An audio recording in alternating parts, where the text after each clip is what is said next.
Nagkausap kami kahapon, ma'am. Tumawag siya sa akin, si President Duterte.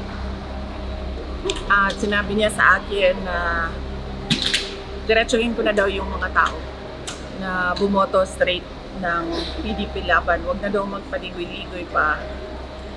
Sabihin na daw diretsyo at ipaintindi sa mga tao kung bakit kailangan nilang bumoto straight ng 10 na mga senators ng Duterte ang tawag nila sa sarili nila, ma'am, dahil hindi sila lahat galing sa isang partido lamang, no?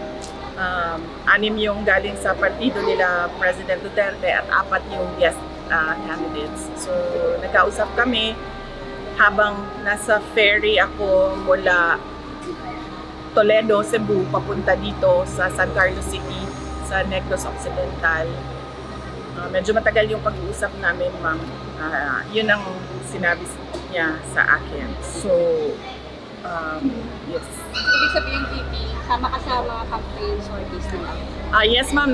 Kagabi, nag-re-strategize ako kung anong dapat gagawin. Kasi, ang balak ko talaga sana, ma'am, ay umikot lang sa mga tao, puntahan yung mga tao para magpasalamat.